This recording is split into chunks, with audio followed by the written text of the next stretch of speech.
Romania सीबियू शहर से 3 घंटे की ड्राइव पर है ये जगह।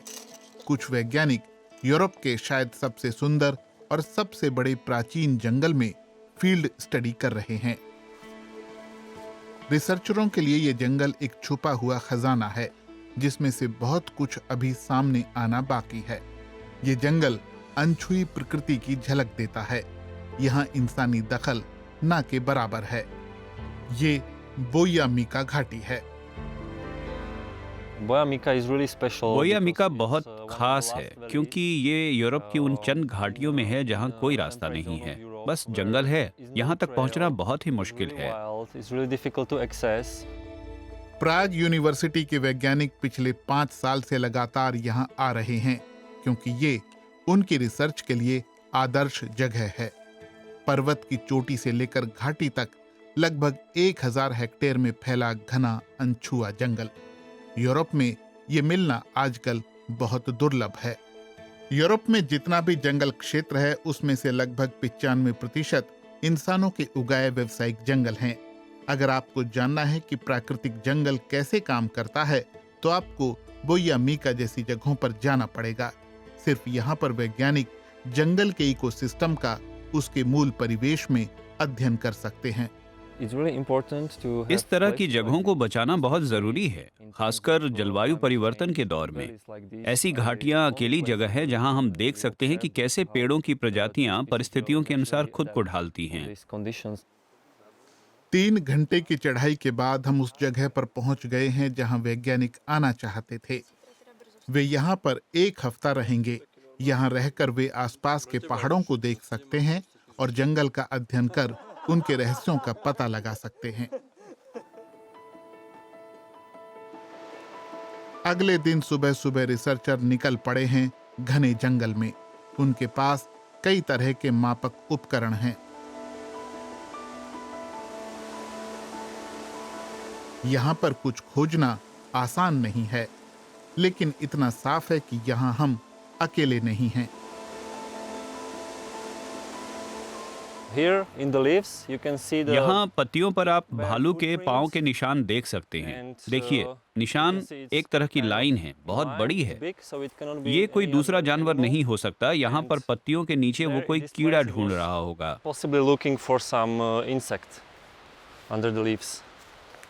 बोया मीका घाटी में कुल 15 भालू रहते हैं, लेकिन रिसर्चरों को कोई चिंता नहीं है।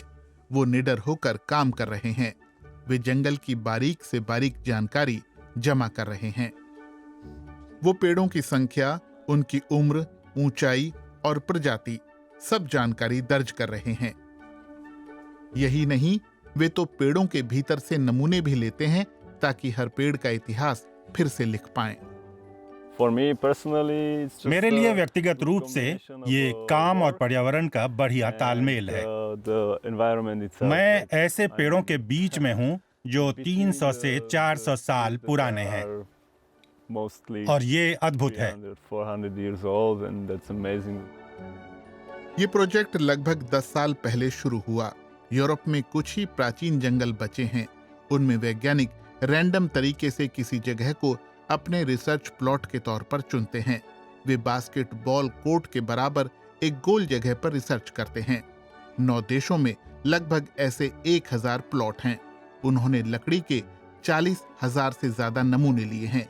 ये यूरोप में प्राचीन जंगलों का सबसे बड़ा डाटाबेस है। हर साल हम फील्ड में लगभग 3 महीने गुजारते हैं।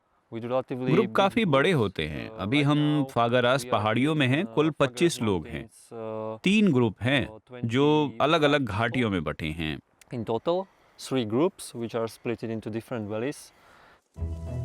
मार्टिन मिकोलाश खासतौर से ये जानना चाहते हैं कि प्राचीन जंगल जलवायु परिवर्तन से कैसे निपटेंगे। क्या भविष्य में उनके लिए खतरा होगा? एक जटिल बात यह है कि तापमान लगातार बढ़ रहा है। इससे प्राकृतिक समस्याएं बढ़ रही हैं, जैसे कि तूफान, सूखा और आग। कीटों का संक्रमण भी बढ़ जाता है। ऐसी प्राकृतिक समस्याएं क्या इन जंगलों के अस्तित्व के लिए खतरा होंगी? वैज्ञानिक इस सवाल का जवाब तलाशने से पहले उनके अतीत की पड़ताल कर रहे हैं। पिछली कुछ सदियों में बोया मीका ने कितनी बार कीटों का हमला या फिर सूखा झेला है और जंगल कितनी जल्दी उनसे उबर पाया है। नतीजे साफ हैं। हमने पाया कि ये इकोसिस्टम हालात के मुताबिक बखूबी ढल जाता है और सभी समस्याओं के बाद फिर से खड़ा हो जाता है। बार बार संकट झेलने के बावजूद ये जंगल आज तक कायम है।